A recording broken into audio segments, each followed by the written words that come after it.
reintroduce Reverend Dr. Daniel O'Connell, who comes from several generations of disciples of Christ ministers.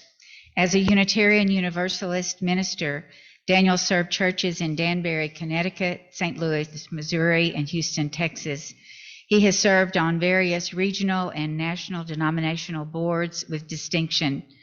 Especially notable in his 20-plus year career in the ministry, he performed the first Midwest public gay wedding in 2003, and he filed the ceremony with the St. Louis City Clerk. In Houston, he merged one strong and two weak churches into one church with 3 locations. He also co-founded the Unitarian Universalist Voice for Justice, a rapid response social justice network. Will you please welcome Reverend Dr. Daniel O'Connell?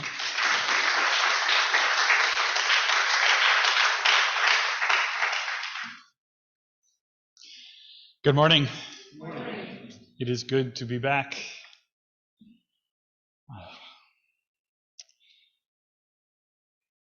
So today we're going to look at things a little closer to our heart, how we deal with our loved ones who sometimes stubbornly refuse to adapt to our perfectly reasonable requests. So a journalist went to study exotic animal training, and she learned some valuable lessons about how to get along with exotic animals. But more importantly, she learned to get along better with an exotic species of human, her family members. She observes that when you tailgate someone, you hope to make the car ahead speed up and get out of the way. And when you keep your lawn just so, you offer a model, consciously or not, in hopes your neighbors will do things your way. And then if you've ever been around, I don't know, young teenagers or other people, you can hear someone sigh with the drama of a movie star. And then somebody does that while waiting for a table at a restaurant in order to get the host to see that person and seat them immediately. And perhaps you've been with a group of people and one person is talking a bit too much and somebody else clears their throat and makes gestures that they're about to speak. If you look around, you see this actually all the time. Next time you're out in public, look for it. Look for the ways that we communicate without words. And it's not just human beings who communicate without words. Once upon a time, this journalist wondered, how do they get those animal trainers to get these exotic animals to do those amazing things that those animals do? I mean, how would you train a seal to balance a ball on its nose, right? I mean, it's crazy. And yet she went and saw how the trainers were doing it, and she writes, I watched as one student trained a baboon to let the student rub lotion on the baboon's hands. And another teaches a Bengal tiger to get in her kiddie pool on demand. At the end of a long day, she sees an amazing thing. 6 elephants, on command, lined themselves up in a row, urinated, turned to their left in unison, hooked trunks to tails, and single file swaggered into the barn for the night. Think about that. Now, I don't know if you've ever tried to raise small children, but I sometimes had getting my then young kids to bed on time, much less turning their head left in unison, hooking trunks to trails, and swaggering into their room for the night. And the journalist continues, I can't say the instant it happened, but eventually it dawned on me that if trainers could work such wonders with spotted eagle rays and baboons and dolphins, might not their methods be applied to another species? And so she began to try out some of these techniques on people. Now, her purpose was not to try and make her friends sit and stay. And she wasn't really trying to bend anyone to her will. She was trying to improve how she responded in her own relationships. Actually, watching these lessons work in real time with animals is what inspired her. So, one day, her husband is looking for his lost car keys. He does this all the time. Often, she tries to be helpful. She will help him look. Or she might yell out places from another room that he might go check. Apparently, this only tends to fluster him more and doesn't seem to help out at all. One day, she decides to use a dolphin trainer's trick. And the way it works is the trainers reward behavior they want and they ignore the behavior they don't.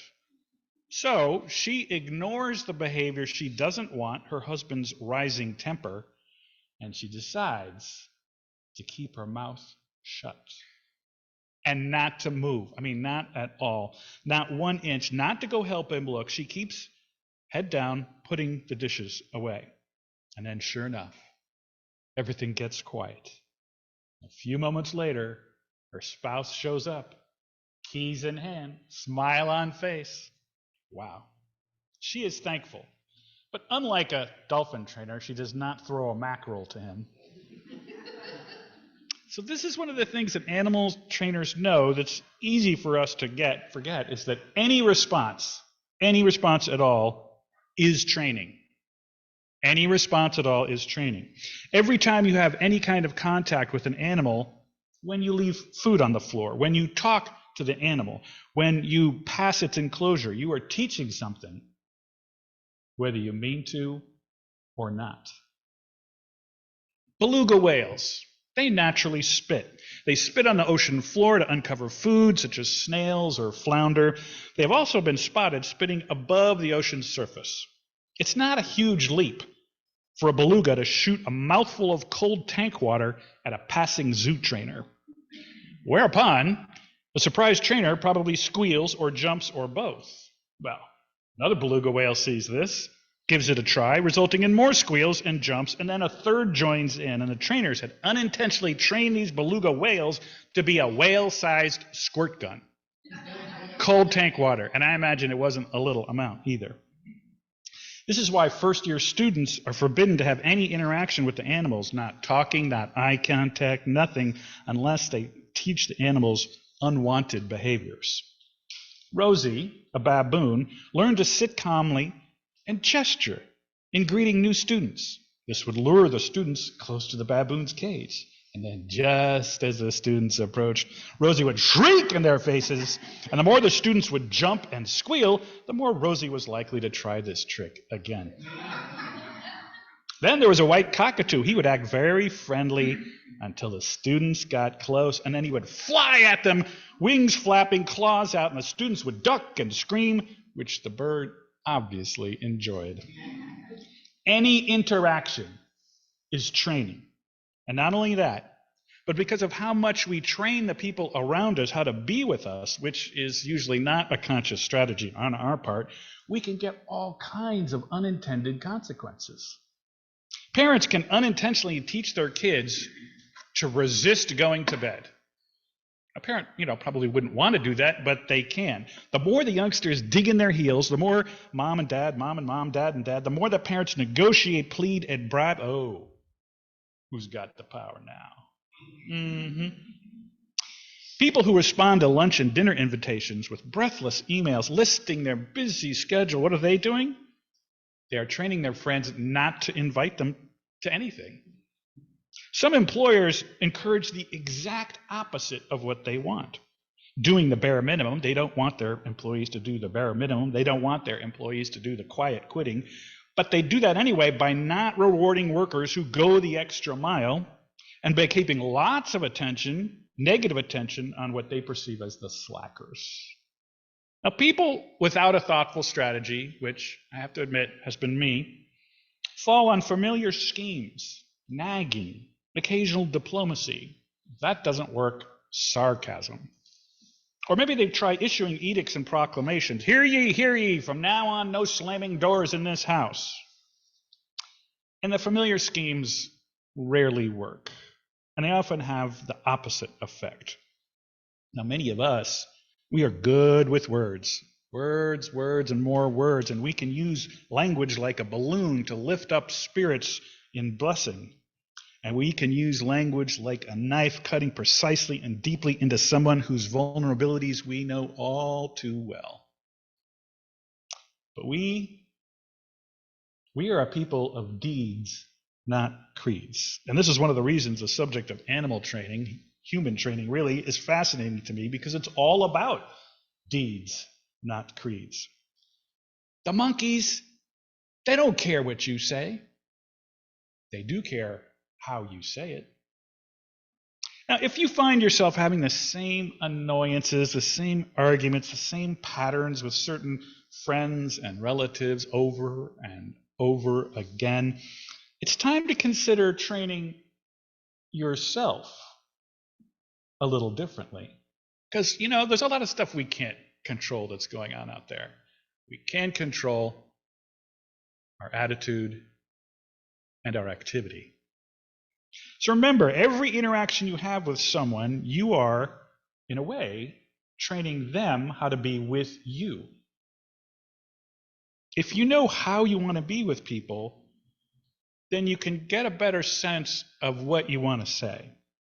Because someone in my family, a coworker, somebody else, might make a cutting remark to me, and if I wasn't careful, I would take it personally, because of course it was meant personally. And then I would not so subtly respond in kind, or I would be sarcastic, and I would react. I wouldn't respond, I would react, and I would almost always get a result I did not want. In fact, often it was the opposite of the result that I did not want. And somehow I was causing this. Or if I asked someone to do some previously agreed upon housework, and I would be very rational about it, and I would get pushback. And to try to use reason to show why my point was good, how often do you suppose that worked? Practically never. I could try exhortation, sarcasm, raising my voice. It didn't work, and it only made them resentful. I got the exact opposite of what I wanted. So I learned, it took a while, I learned not to take anything personally, especially when it was meant personally. That, my friends, if you can get there, maybe you're past that already, but when you cross that threshold, it is liberating. My big takeaway, though, is to use positive reinforcement. Forget about the negative reinforcement, no matter how temporarily delicious it might feel. As one trainer put it, an animal does something and either gets rewarded or nothing happens. With no punishment, an animal has nothing to lose, no reason not to trust the trainer. What we pay attention to, we encourage. What we ignore, we discourage. At one point in my life, I didn't respond too well to compliments. It was early, I guess, in my career. And I suppose I felt a little bit of the imposter syndrome, where you're like, yes, I have the title, yes, I'm supposed to be here, but I also feel like some days, boy, if they really knew me, I don't know that I would be here. So I didn't respond well to compliments. I suppose it felt awkward, and I guess I wasn't sure what the right response was, or I didn't want to appear self-centered. And so I either slightly, subtly argued with the person who was giving me the compliment, or I ignored it. And guess what that did? That usually meant that I stopped getting compliments. I was training the people around me to stop doing it. Ouch. Hey, I'm not getting compliments anymore. So, of course, I started worrying about that, right? I created that situation. Now I usually say, thank you, when I get a compliment. I know this may seem painfully obvious to you, but some of these things are only obvious in hindsight. What we pay attention to, we encourage. What we ignore, we discourage. If you're a parent, grandparent, you may find yourself paying more attention to stopping bad behavior, stop fighting, and you may pay less attention to rewarding the good behavior you do want those people to do. No, you're sharing, you're playing quietly. Great. And if paying attention to your children is how they figure out what you value from them, then what does it mean if you're mostly paying attention to what they do wrong? Ouch. You are training them, inadvertently or not, you are training them to do exactly the opposite of what you want. I remember one time, one of my kids came home with, 2 A's, 3 B's, and a C. Guess what subject I brought up? The C, exactly. I still feel bad about that. Of course, they don't remember. They do not remember, fortunately. Exotic animal trainers don't do that. With the trainers, they don't get a sea lion to salute by nagging at the sea lion, right? Nor do they get an elephant to paint by pointing out everything that elephant is doing wrong. Trainers don't try and use correction techniques at all. They just reward behavior they want, and they ignore the behavior they don't. They just reward the behavior they want and ignore what they don't. What a simple, not easy strategy. Trainers never punish. They never hold back affection. They never hold back toys or give a cold shoulder until they get a desired behavior. They do not stoop to being dominant or pushy. They know something. Negative reinforcement rarely works, and when it does, it's not for long, and it produces bad side effects. One trainer said, "I stopped yelling at my kids because I was noticing that yelling didn't work. Watching for behavior I liked and reinforcing it when it occurred worked a lot better and kept the peace too." This sounds straightforward, but in the heat of the moment, trying to remember this, well, it's difficult. But rechanneling complaints isn't good enough. It's a start. But shifting my focus when the people around me, especially my family members, it would be easy to notice when they were doing something that irritated me. Just so super easy. To shift that focus and consciously not look for that, but look at, okay, what is she doing well? What is she doing good? What could she use a little support on? And just getting that into my mindset, that was huge. It sounds so simple, but it was huge. I didn't realize I was focusing on the negative until I started realizing it. So there are 3 specific things you can do this week. Okay, number 1, celebrate baby steps. So, when they're trying to train a seal to balance a ball on its nose, the seal's not going to do that immediately, right? And you can't talk to the seal. You can't model it and hope that the seal mimics you. I mean, it just, believe me, they've tried this. So if the seal begins to move its nose in the direction of the ball, celebrate that. That's how they do this. Celebrate baby steps. Ignore the unwanted. Now, obviously, if you're in an unsafe situation, you don't ignore the unwanted. But if it's a safe situation, you ignore the unwanted, you reward the wanted behavior. Remember, any interaction is training. Here's another thing that I thought was interesting. Treat every animal, if you're considering exotic animal training, because I've inspired you about that today, for your next career move, you treat every animal as if it's a killer whale. You don't try and forcibly move it, and you don't try and dominate it. And it's never, if it doesn't work out, it's never the animal's fault. The burden of communication is always on the communicator. And the other thing to remember is that everything with a mouth bites. A cute animal will bite you as easily as a mean-looking one, and your loved ones have mouths. They will bite. Don't take it personally. Any interaction is training. Ignore unwanted behavior, reward wanted behavior, and this is true in church. I mean, I was a minister for well over 20 years, and I met church leaders who are models of excellence, models of blessing. And I thought, well, I want to be more like that person. That is a really admirable quality they have. And they went out of their way to give other people blessings. And when they do that, guess what? Everybody can see. And now they're reinforcing that behavior of giving blessings. Well, I want to do that too. And so in your congregation, you can be a blessing to others. In this room, outside this room, and you can watch and learn from those who are a blessing to you. And let's remember the big picture as we hear with regularity in joys and concerns. One day we will die. We will be gone. How shall we be remembered? By our nagging or by our blessings? Let us be a blessing for each other and to each other. Amen.